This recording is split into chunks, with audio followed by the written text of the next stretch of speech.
안녕하세요. 셀러일기TV입니다.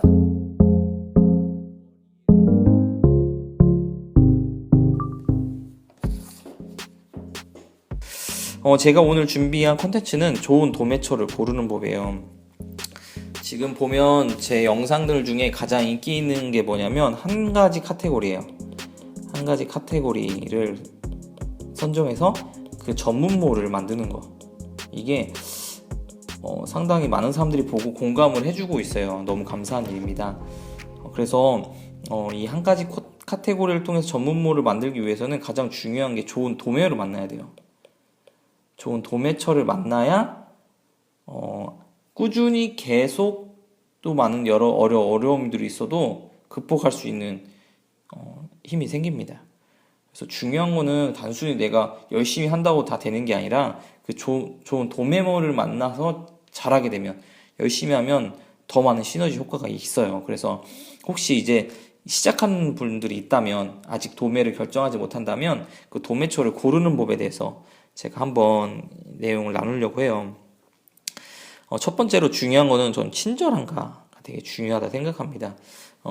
처음에 우리가 도매처를 고를 때 어떤 생각이냐면 우리는 그 도매처는 갑이라고 생각해요. 왜냐면 우리가 이 사람 물건을 떼다 팔아야 되는데 이 사람이 허락해줘야 되는 거잖아요. 그냥 무단으로 팔면 안 되니까. 왜냐면 거기에 대한 상세 페이지나 저작권에 대해 그걸 우리가 사용해서 팔아야 되니까. 그런데 저도 이제 매출을 올리다 보니까 갑과 을의 관계가 아니에요. 우리가 이 사람의 물건을 팔아주고 있는 관계이기 때문에 이 사람도 우리에 대한 서비스가 분명히 필요합니다. 근데 이런 개념이 없는, 이런 관념이 없는 도매몰 같은 경우는 되게 불친절해요. 너 아니어도 팔고 있는 사람이 많다. 그렇게 어떻게 보면 좀 셀러들을 좀 대우를 안 해주는데 보면 오래 못 갑니다. 결국 셀러들이 분명히 그 사람들의 물건을 다양하게 많은 곳에서 팔고 있어요. 그 도매도 성장하고 더 많은 제품을 가져오고 새로 런칭하면서 서로 성장하는 건데, 그렇게 셀러들을 대해주지 않으면 그 도매몰은 오래 갈 가능성이 좀 낮죠. 그럼 위험한 게 뭐냐면, 도매몰이 오래 가지 못하면 내가 이 도매몰에서 그래도 물건 좀 팔고 있는데 도매몰이 없어져 버려요. 아주 위험한 상황이 오는 거죠. 그렇죠? 갑자기 물건을 떼올 수 있는 곳이 없어지는 거잖아요. 제가 제 키워드도 재산이라고 해서 많이 찾았고 제품을 올렸고 상위 노출까지 다 시켰는데 도매물이 없었다. 그럼 이런 거 다 날아가는 거잖아요. 중요한 거는 그 도매물이 일단 셀러들한테 친절한가가 되게 중요해요. 그래서 여러분 도매물 시작할 때 팁이 뭐냐면 시작할 때 궁금한 게 되게 많을 거예요. 부가세를, 세금 계산서를 어떻게 할 것인지, 또 적립금은 어떻게 할 것인지, 뭐 판매 권장 판매 금액 같은 거 있잖아요. 이것들이 다 이제 그 도매처마다 다 다르잖아요. 이런 것들을 물어볼 때 물론 공지사항에도 나와 있지만 그거에 대한 궁금한 것들을 또 일부러 또 질문을 그냥 만들어서 전화를 한번 해보세요. 도매처에. 한 번만 하면 안 됩니다. 왜? 저는 도매처에서 전화 받는 사람이 한 명일 수도 있고 두 명일 수도 있고 세 명일 수도 있고 이게 돌아가면서 받을 수도 있어요. 그런데 한 번만 전화해서 친절했다 단 게 아니라 다음엔 이 사람 만날 수도 있고 내가 이 사람 만날 수도 있는 거잖아요. 전화를 해보면 느낌이 와요. 그죠? 내가 이제 이번에 여기 판매하기로 셀러로 이제 가입이 돼서 이제 진행하려고 하는데 뭐 이제 적립금 문제라든지 이제 권장 판매 금액 이런 거 부분에 대해서 세금계산서에 대해서 이런 게 궁금하다 질문하면 이거를 얼마나 친절히 대답해 주는지 이거 되게 중요합니다. 너무 거기서 불친절하다 하면 좀 걸렀으면 좋겠어요. 걸렀으면 좋겠어요. 불친절하다는 게 여러 가지 의미가 있어요. 그 사람이 개인적으로, 그 사람이 이걸 대응하는 사람이 개인적으로 불친절할 글 수도 있고, 그 회사 분위기가 안 좋아서 그럴 수 있어요. 회사 분위기가 안 좋아서. 요즘같이 저희 개인 셀러도 늘어나는 이 상황에서 이 온라인 도매처도 엄청나게 늘어나고 있습니다.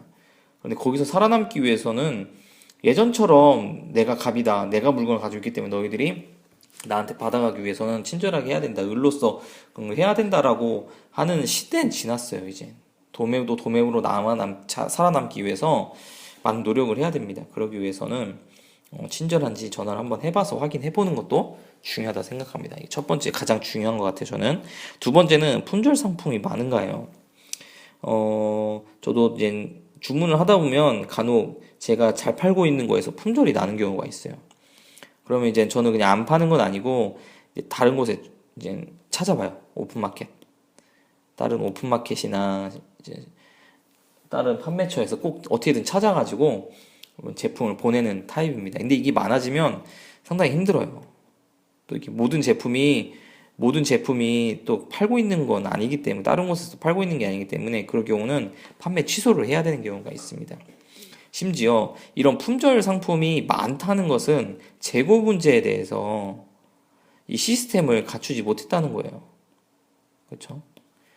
그러면 앞으로 이 재고가 있다라는 것은 이런 재고 문제가 있다는 것은 잘 팔리는 제품은 아시다시피 잘 팔리는 제품은 재고 관리 잘해서 빵꾸가 나지 않도록 하는 게 상식입니다. 근데 그걸 못하고 있다? 그럼 사장이 됐든 총무가 됐든 매니저가 됐든 관심이 없는 거예요. 이 사업에. 그럼 그 도매처도 역시 오래 갈 가능성이 없다. 네, 중요한 겁니다. 품절 상품이 많은지 안 많은지 어떻게 하느냐? 도매처마다 대부분 품절 게시판이 있어요. 품절 게시판. 이 제품이 품절되었습니다. 입고 예정이 언제입니다. 뭐 이런 안내를 해주는 게시판이 있는데 가보세요. 그게 얼마 날짜마다 그 빈도수가 계속 올라오는지. 너무 매일매일 막 엄청난 상품들이 품절되고 막 그런 글들이 올라온다. 이러면 뭐 안 되는 거죠. 근데 뭐 하루에 하나 정도 제품에 비해 제품이 많은 곳일수록 이런 게 많을 수 있겠지만 제가 말한 게 이제 전문몰인데 그렇게 크지 않은 전문몰 중에서 기준으로 얘기하는 거예요. 하루에 뭐 한 개에서 두 개 정도 올라오면 관리 잘 하는 거죠. 근데 막 10개, 뭐 20개 이렇게 계속 올라온다. 이건 문제 있는 거죠. 이런 거 좀 보시고 네, 품절 상품이 많이 없는 곳으로 잘 선정했으면 좋겠습니다. 자, 세 번째는 반품이나 취소 문제를 어떻게 해결하는가가 중요해요. 일단 전문몰, 저 같은 이제 주방용품 하는 경우는 사이즈가 되게 중요해요. 그리고 주방용품 하는 거 보면 또 제가 업소 중심의 제품이라고 했잖아요. 좀 나이 드신 분들이 좀 계십니다. 저희처럼 온라인 쇼핑이 익숙한 20, 30대가 아니라 40에서 50대 어르신이 좀 계세요. 그래서 제가 이제 CS를 할 때도 조금 설치하는 부분, 또 주문을 할 때도 이제 잘 몰라서 옵션 선택 잘 몰라서 제가 그런 것도 안내해 주는 경우도 있거든요.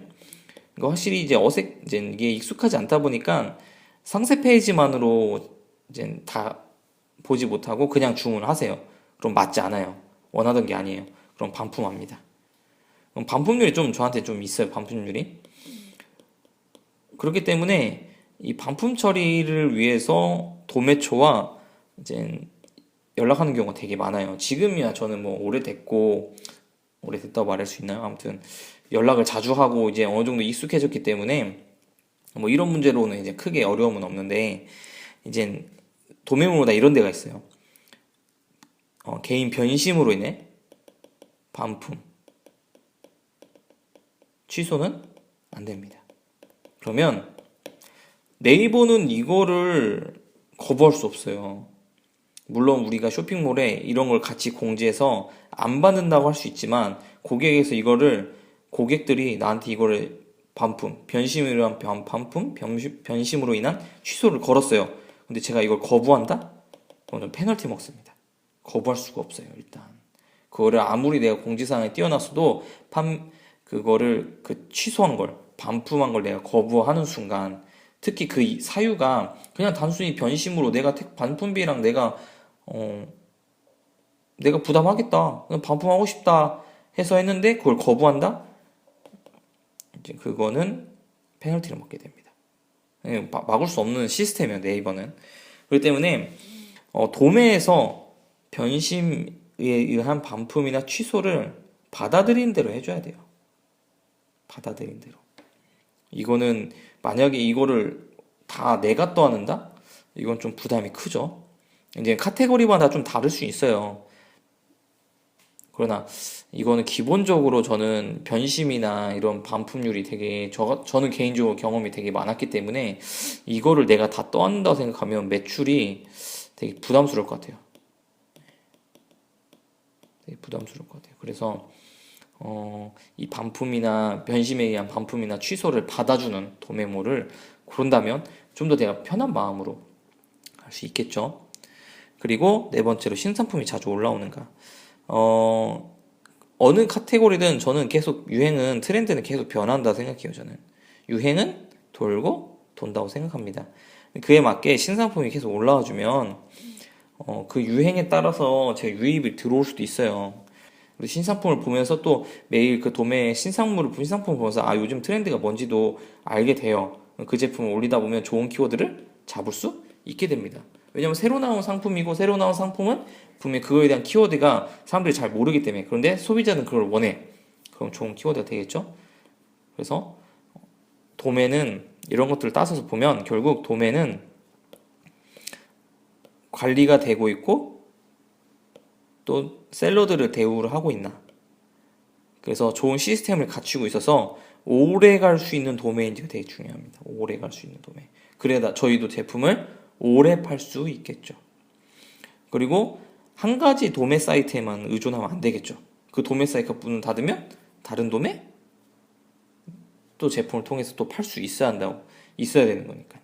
그렇죠? 그래서 저 같은 경우는 저희 도매에서 팔고 있는 제품, 이 도매가 가지고 있는 제품이 되게 비슷한 도매물 두 군데를 알고 있어요. 더. 그래서 여기서 품절 나면 이쪽 도매에서 시켜요. 여기서도 품절 나면 여기 도매에서 시킵니다. 이런 식으로 저는 약간 대처를 계속 하고 있어요. 어떻게든 저는 들어오면 어떻게든 팔아요.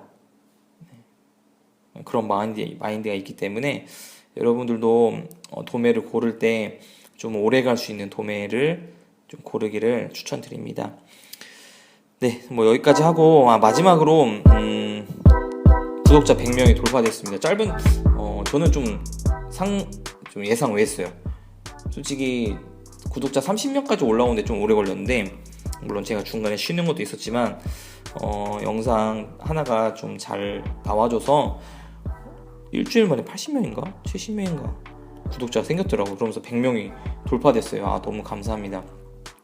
그래서 제가 제 구독자 100명이 아무튼 너무 감사하고, 저 영상이 제가 얼마나 유익할지 모르겠어요. 또 여러분에게 얼마나 신뢰가 가고 있는지 잘 모르겠지만, 아무튼 구독해주면서 좋은 영상, 좋은 컨텐츠 부탁드린다고 그런 댓글 볼 때마다 더 책임감을 느끼고 더 좋은 영상을 여러분들에게 만들어드려야겠다라는 생각이 들었습니다. 그러면서 드는 생각이, 좀 고민이 뭐냐면, 제가 지금까지 여러분에게 노하우를 전해준 게 첫 번째 쇼핑몰에 대한 강의를 한 거예요. 첫 번째 쇼핑몰에 대한 것만 제가 노하우를 전해드렸어요. 한 가지 카테고리만 해라, 전문몰을 만들어라, 이런 거. 지금 좋은 도매를 골라라도 첫 번째 쇼핑몰에 관한 겁니다. 제가 두 번째 쇼핑몰은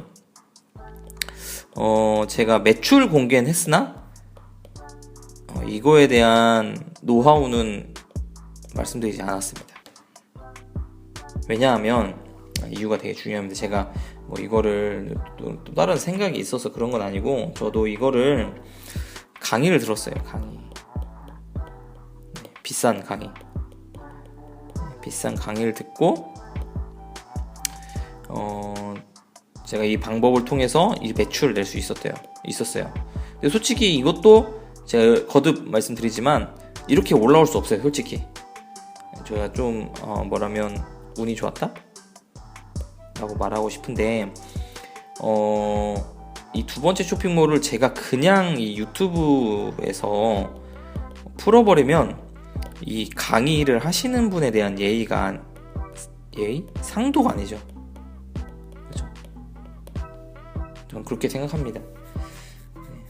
아주 너무나도 소중한 지식이고 노하우입니다.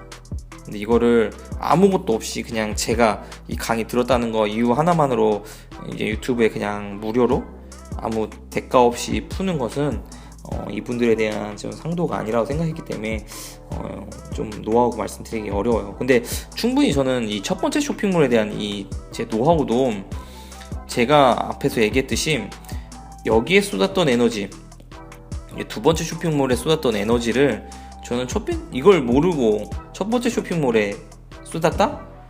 이 정도 성장은 아니지만 지금 이 쇼핑몰이 저는 3천에서 4천 갈 수 있을 거라 생각해요.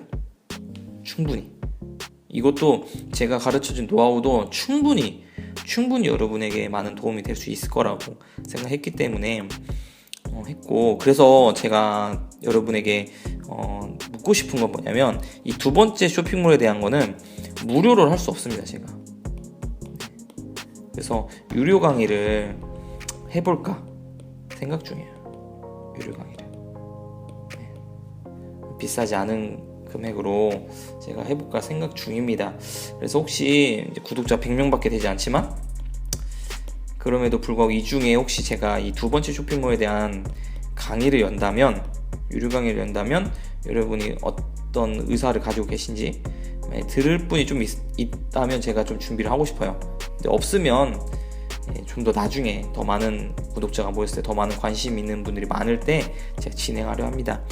혹시 이번에 영상을 보고 이거에 대한 만약 이거에 두 번째 쇼핑몰에 대한 유료 강의를 한다고 했을 때 관심이 있으시면 댓글로 좀 남겨주세요. 그럼 제가 한번 준비해서 나눌 수 있도록 해보겠습니다. 네, 여기까지 하겠습니다. 셀러일기 TV였습니다.